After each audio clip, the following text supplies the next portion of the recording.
and experts. I really can't I really can't understand the question. But try try going through, create your own LinkedIn account, and marami kayong tips na makukuha doon. Was there a payment in searching or having a mentor? Well, ako, of course, hindi na, I cannot actually spend a lot of time mentoring kids, but I can only help them with specific questions. And hindi ako nagpapabayad. There are some people nagpapabayad, of course, okay? No, kung gusto niyo akong bayaran, di bayaran niyo ako. But just email me some short question.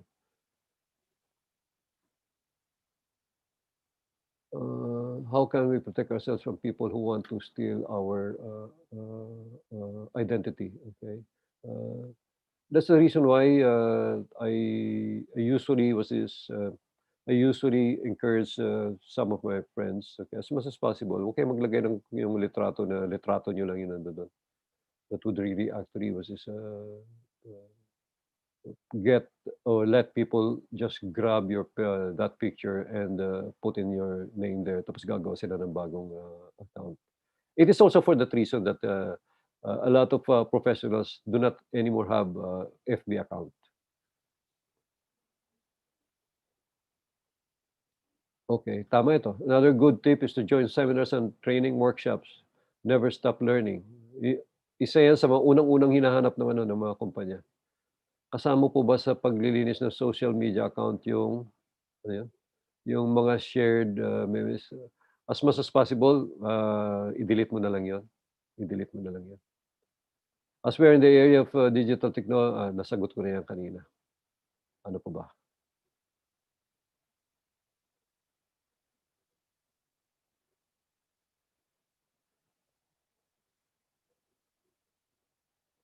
Napakahirap pag 2 years ang tinapos mo, tapos yung employer ayaw ka niya.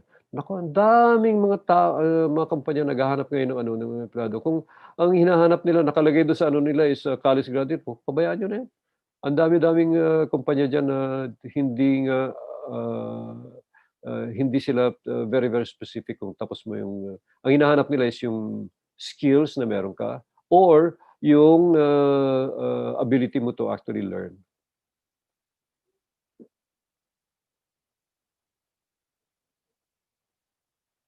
Ano pa ba? I think sa dami ng tanong, pinipili ko na lang kung anong puwedeng sagutin dito. Paano po sir kung walang masyadong pictures ang mga account ko pero wala namang mga bad posts? Oh, that's even better. That's even better. Sir, paano po yung FB account na 'di na ma-access, nakalimutan mo po password, consider na po ba yun bad profile? If that is if they can still search for your name through that old FB account, okay, makikita pa rin nila yun. Kaya kung ako sa'yo, paano request ka na lang ng ng password reset dun. Gustong pumasok sa advice niyo po sa mga fresh graduates na gustong pumasok sa sa teaching. Um, I have a lot of friends who, you know, proceeded to having a career in teaching rather than working in the real world sa industry. Ako, ang suggestion ko, at medyo nahirapan sila.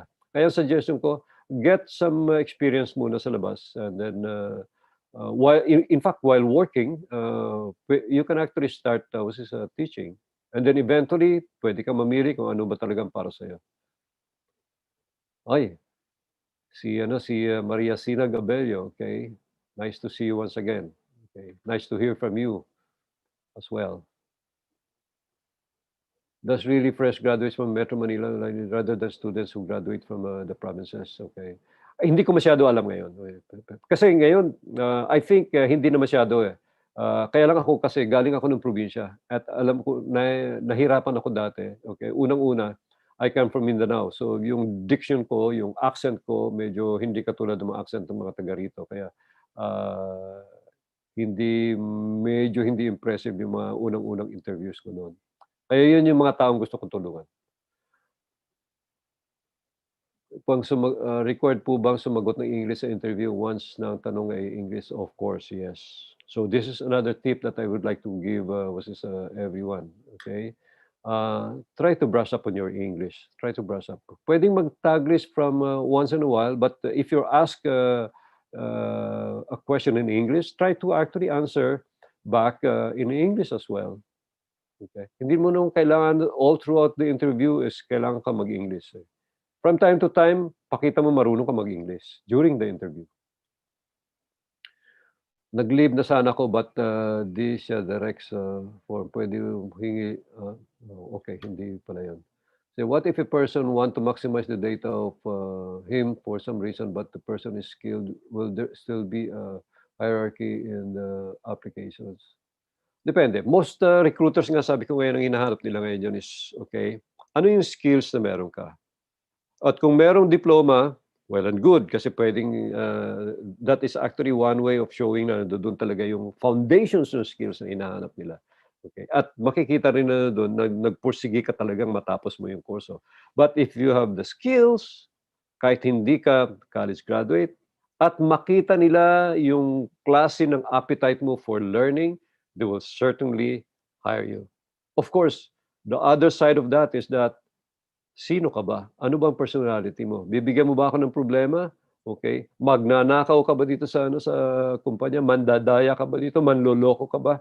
And that is where the your profile sa social media will come in. Because there is no other way aside from calling up your references, yung mga nilagay mo references doon, that would actually tell them kung sino ka talaga.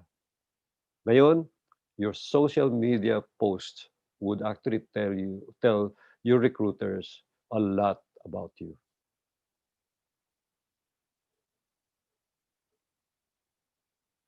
Ano-ano po ba dapat ang ilagay namin sa aming portfolio, okay? Ano yung ginawa niyong magagandang ano, positive was projects that you actually did in was school? May mga nag-outreach program ba kayo? Okay. Tinulungan niyo ba yung, medyo, nagturo ba kayo dun sa public school dun sa inyo para tulungan yung mga estudyante na medyo nahuhuli sa kanilang, pag-aaral? Yung mga gano'n are actually very, very simple, accomplishment that you can actually highlight in your portfolio. Gaano po kahalaga ang portfolio sa mga nag-a-apply ng work, okay? Para sa'kin mahalaga yon. Ganito kasi yun, eh, ah, gusto nilang makita kung sino ka at ano ano ang kakayahan mo, okey? At ang one way of them them being able to see you actually kung sino ka is through your online accounts, okay? One way of them for them to actually see what you actually have done, okay? Ano yung mga na-accomplish mo, ano yung mga na-accomplish mo, okay, is actually through your portfolio.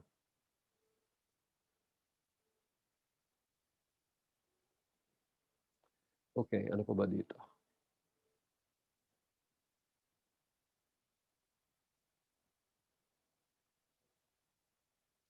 Is there a chance for IT graduates to apply abroad for, example, Canada? Again, okay, there are very, very specific skills na hinahanap ngayon when you actually apply for work, abroad, okay? Skills-based din 'yan. And, advice ko sa mga batang gusto talaga magtrabaho, abroad is, you work here muna. Develop mo muna yung skills na 'yon, okay? And, while training, get certified because those certifications, okay, would be very, very important later on as to actually show those, foreign recruiters, you know, something that would tell that meron ka talagang skills na gano'n. Okay, if you're certified like this, you're certified like that, okay, napakalaking bagay yun naman certification. Ako mismo, okay, from time to time, I still go through certification program kasi karamihan ng mga kliyente ko ngayon, Si Mon Ibrahim ba kaya ba niya ba talaga 'tong project na ibibigay namin sa kanya? Actually, it is for that reason that when I give them my profile, nandodo'n lahat ng mga certification ko, certified like this, certified like that, okay? And 'pag nag-apply kayo abroad, 'yan din ang unang-unang hahanapin. What if mag-private na lang yung account ko ngayon and then create a new one for work, purposes, okay?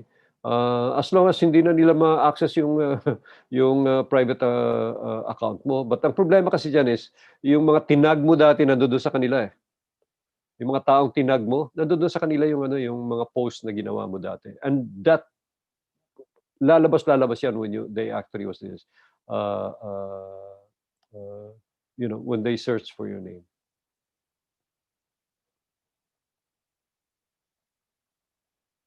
The less you post in your FB account, mas okay po. Depende, okey, depende. Kung mga po-post mo kahit madami-dami kang post dun is actually very, very positive ang, nature ng mga post mo, maganda yun.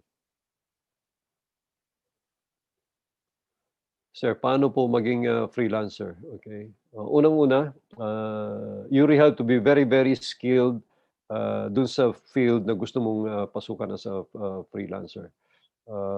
Madali lang. In fact, when I was still working in the government sa DICT, isa sa mga pinakamalaking project ko doon yung rural impact sourcing where we actually teach uh, kids, mostly not just kids, okay, even was this professionals or even teachers uh, to be able to do online freelancing work. At ang laking bagay ho nung nakakapagtrabaho sila sa ano, kahit nasa dako man sila ng Pilipinas, nagkakaroon ho sila ng ano ng trabaho. But they have to be very, very you have to be very, very good at in the field that you're actually trying to get into. For example, kung web development ang ano mo, ang papasukan mo, then you really have to show proof na marami ka ng projects na nagawang gano'n. So, ang suggestion ko sa inyo, okay, gawin niyo kahit libre yung mga projects na 'yan, okay, yung mga local projects, gawin niyo 'yan. And then para mailagay niyo do'n sa portfolio niyo para 'pag tumingin sila, kung meron kayong, adequate experience on, what's this, on web development, eh, maipapakita niyo doon yung mga nagawa niyo na dati. Website, maraming website ng online freelancing. Ang pinakamalaki diyan actually is Upwork. So, Upwork, okay? Google mo lang 'yun, then pasukan mo. 'Yan ang pinakamalaki ngayon sa buong mundo. Puwede din mag-exam ng ICT proficiency sa mga nagbabalak ng government position lalo na nasa, IP, item, okay? Ah, huh. Um, yes, that's actually one way of showing, kung ano yung, ano-anong skills, proficient kayo, okay? But, in government kasi, hindi hindi gano'n karami yung opportunities for IT professionals. Hindi pa gano'n talagang, na-establish yung mga, divisions and departments sa government, who are actually very, very specific. Lalong-lalo na ngayon na, ginawa na nilang, for example, some government agencies right now are looking for, data engineers or data scientists, okay?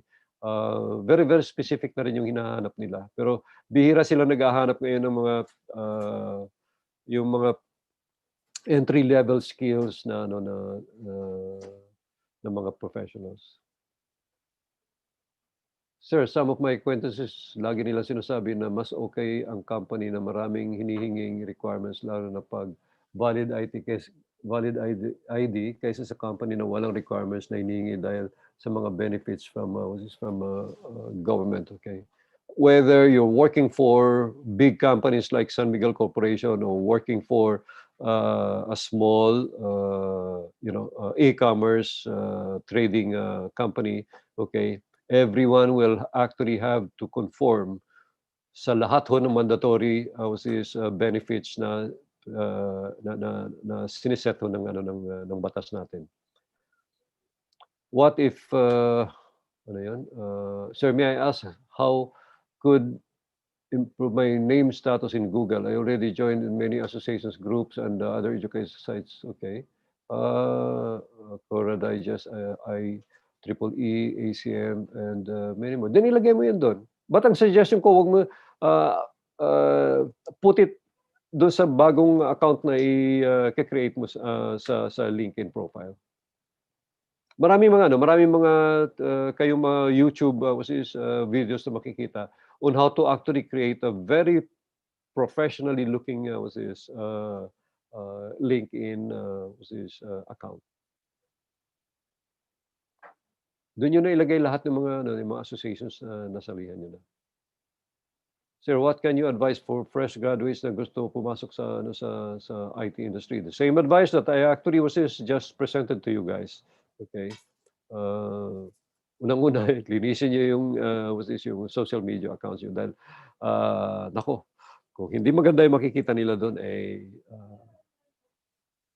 mahihirapan kayong makakuha ng trabaho. Ngayon pa lang, kaya sabi ko, start now, ngayon pa lang umpisahan niyo na linisin 'yan.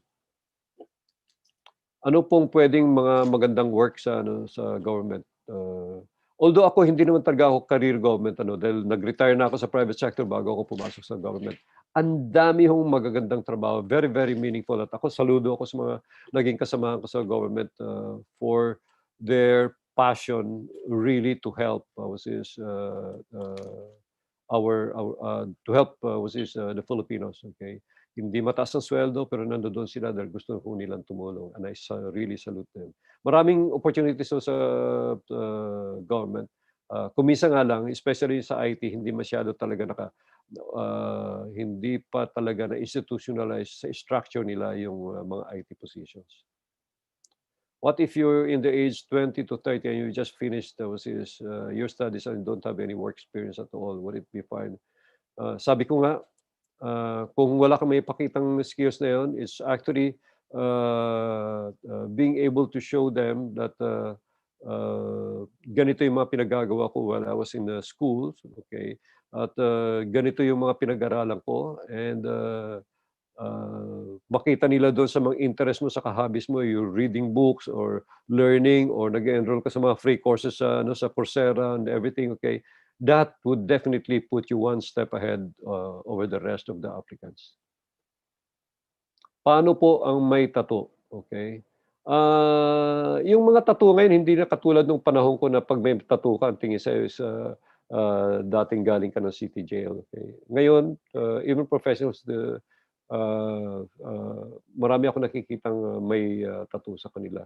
Kung yung tattoo mo, nakalagay sa ibang parte ng katawan mo na nakatago, then hindi problema 'yan. Kung ang tattoo mo is, nakalabas, okay, then, of course ngayon pa lang sasabihin ko sa inyo na unang-una usually yung dating diyan is, "Oops, mukhang may red flag ito dahil may tattoo. Ano kayang pinagagawa 'to?" It will just encourage them to really dig deeper kung sino ka talaga dahil may tattoo ka, okey.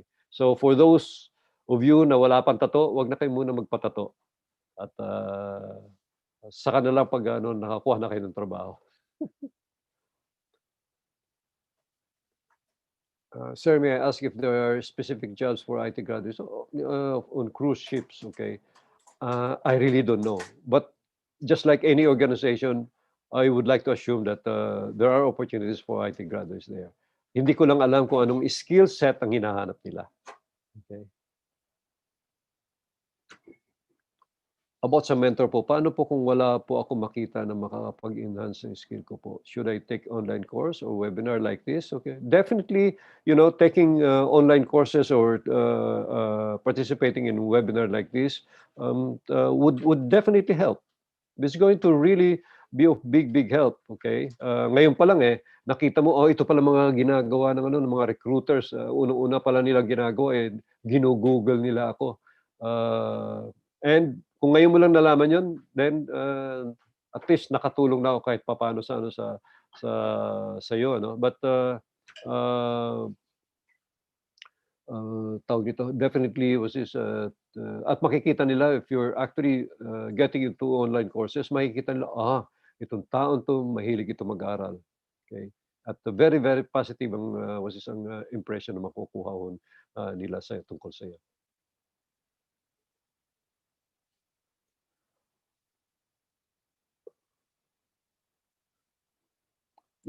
Going back to mentors ano, yung mga ibang alumni ho ng eskuwelahan niyo, there actually was this, there actually, was this, one possible, one possible, source of mentors, okay? Lahat naman, lalo na yung mga nauna sa inyong gumraduate na 4 years, 5 years, lahat yan gustong tumulong, eh. Lahat yan gustong tumulong.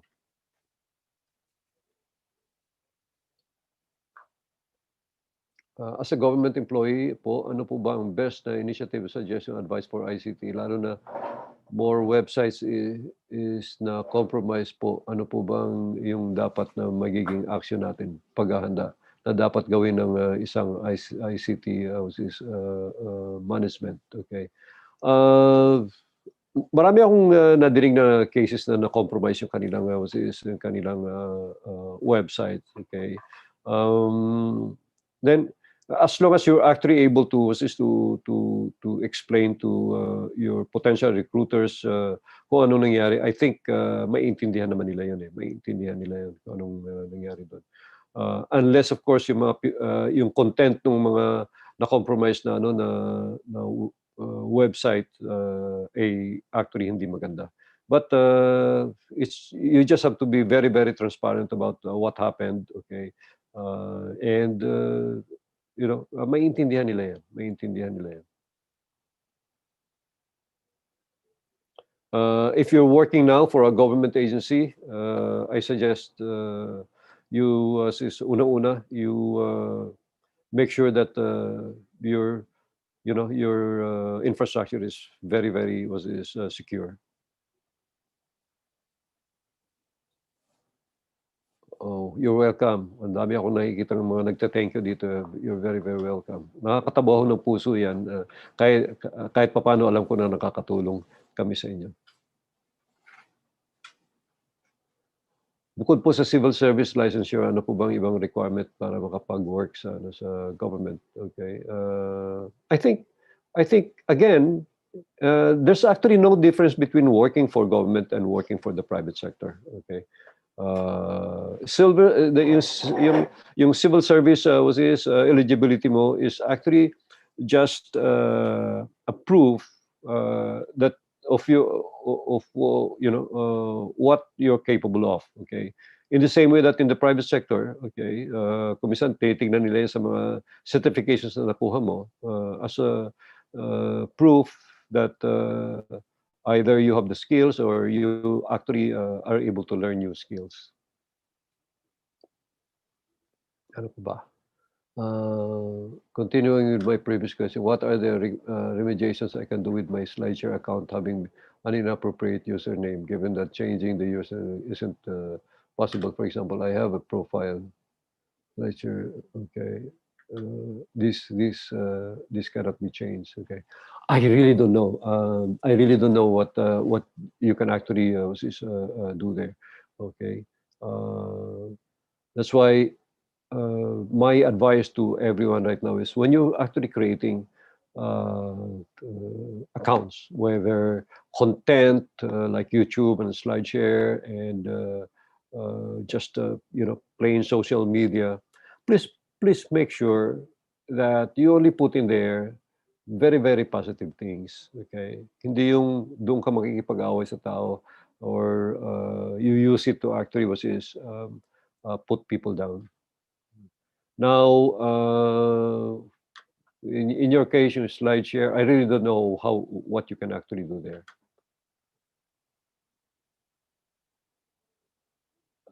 Sir, paano po yung pag-fan ng K-pop and, K-drama? I don't think may masama diyan, but, kung ang mahirap dun is kung yun lang nakikita nilang pino-post mo, then hindi medyo maganda, okay? Try to actually put in there other content. Okay, wag lang naman yung, gusto mo lang ipakita kung gaano ka fanatic sa mga K-pop at K-drama. At yun lang yung pinopost mo doon. Try to put in other things as well. Um, ano pa? Can you suggest some ideas, sir, what to prepare when apply for a job, like handling emotion, how to communicate with with the professionals? Okay. Uh, you know, hindi ko na isama kanina and I should have actually put in sa presentation kanina. Okay. This early, number one, this early, develop your elevator pitch. Ibig sabihin nun, pag tinanong ka, and this is very, very usual, okay? Pedro Pendoco, tell me something about yourself, okay? This early, mag-compose ka na. At memoryahin, ay isa puso mo na yun. Take it, put it in the deepest recesses of your heart. Okay? Pag tinanong kong ganun, ito yung sasabihin ko. Okay? And it has to be a statement that would really tell them that you are the right person to hire. Okay? Ulitin ko. This early, develop your own elevator pitch. Bakit ba tinawag na elevator pitch? Okay? You assume na nakasabay mo sa elevator yung recruiter. Okay? At pag sumakay ka sa elevator, it's just going to be, 15 seconds, 30 seconds, or 1 minute. At the most, 2 minutes. Okay? At bigla ka niyang tinanong doon, Mr. Ariel Betan, tell me something about yourself. And you only have 15 seconds, 30 seconds, or 1 minute, or 2 minutes to actually answer that. Okay? Yun, i-compose mo na, i-develop mo na ngayon yun. Okay? I-develop mo na ngayon yun. Now, number 2 na dapat gawin nyo, try to Google, okay, common questions being asked during interviews. At pag-aralan nyo lahat yung mga questions na yun. At gumawa na kayo this early ng mga isasagot nyo pag tinanong kayo doon sa mga questions na yun. Okay? At definitely, most employers right now would actually ask you in interview questions in English. Do not be afraid to actually answer. Huwag kayong maging conscious doon sa grammar nyo. Okay? Kasi I tell you, 50% din ng mga magtatanong sa inyo, malamang may mali rin sa grammar. Okay? So, give an answer that's coming from your heart. Okay? Huwag niyo muna i-mind masyado yung grammar nyo. Kasi yung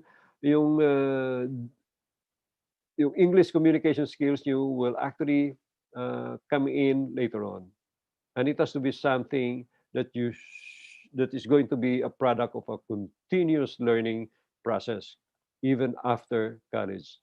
Yung itinuro sa atin sa college na English subjects, hindi sapat yun eh. Okay, it has to be something you have to continue reading. Okay, so don't be very, very conscious of the grammar of your grammar when you actually use this. Kung yun talagang hangganan ng English mo, then so be it. But then, dapat yung sagot has to come from within. Okay? It has to come from within. Sir, paano yung mga may health issues pero kaya naman po makapagtrabaho? There are companies na unang-una, there are companies who are not very, very specific about health, but generally, and I would say 90%, ang unang-unang tanong nila is this person fit to work? Okay? Kasi pag may nangyari sa'yo, while you are in the office, okay, sagutin nila yun eh. So as much as possible, hindi. Now, if you're actually differently abled, okay, you're on wheelchair, okay, they cannot not hire you if you're actually you have the skills, okay? Hindi pwede maging sagabal yon unless na magiging sagabal yon sa pagpasok mo araw-araw. But that should not actually be, you should not be discriminated upon. How do we make strong relationships with clients? Naku, mahabang sagot yan. And isang webinar ho yan. Hindi ko muna sasagutin yan ngayon. Okay? Just unang-unang uh, isa lang may sasagot ko muna sa nagtanong dito, si George Subito. building strong relationships with clients, okay, just be true, truthful rather in everything that you commit, okay? What you commit, you do it. If you have problems, I was this, being able to deliver what you have committed, then you tell your client beforehand that you have problems, okay?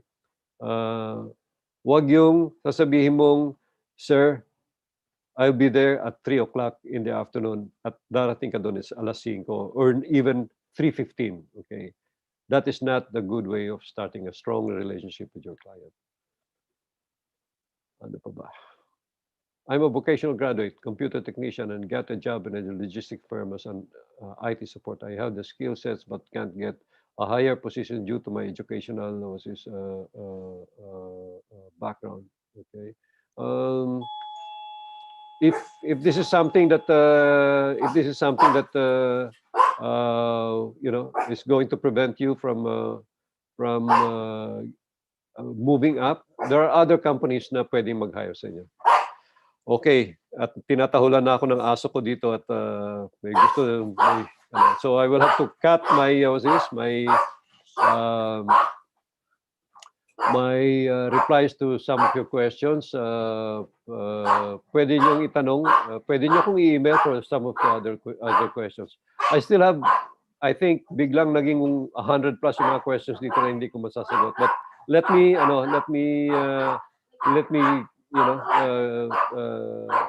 take a look again at all these questions through floor. Baka pwede namin i-publish yung mga sagot later on. So thank you so much po for being with us this afternoon.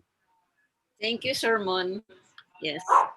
I think this will be the end of our session. Thank you, everyone, and have a good day.